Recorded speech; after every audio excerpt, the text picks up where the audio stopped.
एक बार महाराज दशरथ राम आदि के साथ गंगा स्नान के लिए जा रहे थे। मार्ग में देवर्षि नारद जी से उनकी भेंट हो गई।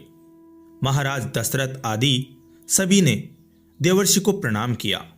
तदंतर नारद जी ने उनसे कहा, महाराज, अपने पुत्रों तथा सेना आदि के साथ आप कहाँ जा रहे हैं?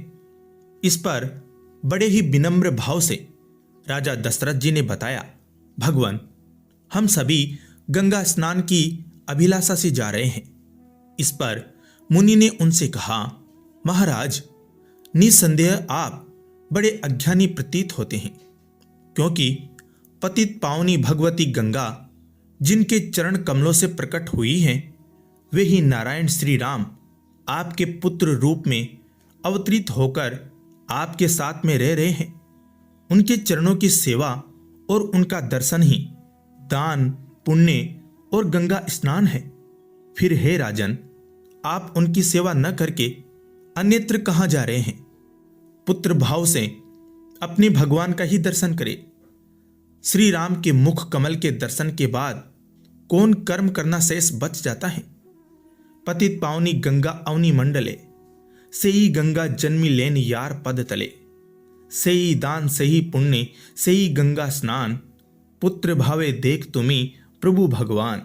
नारद जी के कहने पर महाराज दशरथ ने वापस घर लौटने का निश्चय किया, किंतु भगवान श्री राम ने गंगा जी की महिमा का प्रतिपादन करके गंगा स्नान के लिए ही पिताजी को सलाह दी। तद अनुसार महाराज दशरथ पुनः गंगा स्नान के लिए आगे बढ़े। मार्ग में 3 करोड़ सैनिकों के द्वारा गुहराज ने उनका मार्ग रोक लिया। गुहराज ने कहा, मेरे मार्ग को छोड़कर यात्रा करें। यदि इसी मार्ग से यात्रा करना हो तो आप अपने पुत्र का मुझे दर्शन कराए।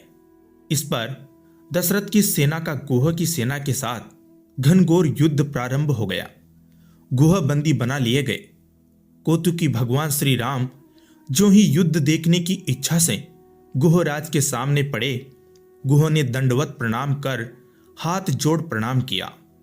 प्रभु के पूछने पर उसने बताया, प्रभु, मेरे पूर्व जन्म की कथा आप सुने। मैं पूर्व जन्म में महर्षि वशिष्ठ का पुत्र वामदेव था। एक बार राजा दशरथ अंधक मुनि के पुत्र की हत्या का प्रायश्चित पूछने हमारे आश्रम में पिता वशिष्ठ के पास आए, पर उस समय मेरे पिताजी आश्रम में नहीं थे। तब महाराज दशरथ ने बड़े ही कातर स्वर में हत्या का प्रायश्चित बताने के लिए मुझसे प्रार्थना की। उस समय मैंने राम नाम के प्रताप को समझते हुए 3 बार राम राम राम इस प्रकार जपने से हत्या का प्रायश्चित हो जाएगा परामर्श राजा को बतलाया था। तब प्रसन्न होकर राजा वापस चले गए। पिताजी के आश्रम में आने पर मैंने सारी घटना उन्हें बतला दी। मैंने सोचा था कि आज पिताजी बड़े प्रसन्न होंगे, किंतु परिणाम बिल्कुल ही विपरीत हुआ। पिताजी क्रुद्ध होते हुए बोले, वत्स, तुमने यह क्या किया? लगता है तुम श्री राम नाम की महिमा को ठीक से जानते नहीं हो। यदि जानते होते तो ऐसा नहीं करते, क्योंकि राम इस नाम का केवल एक बार नाम लेने मात्र से कोई पातक उपपात को तथा ब्रह्म हत्या आदि महापात को से भी मुक्ति हो जाती है। फिर 3 बार राम नाम जपने का तुमने राजा को उपदेश क्यों दिया?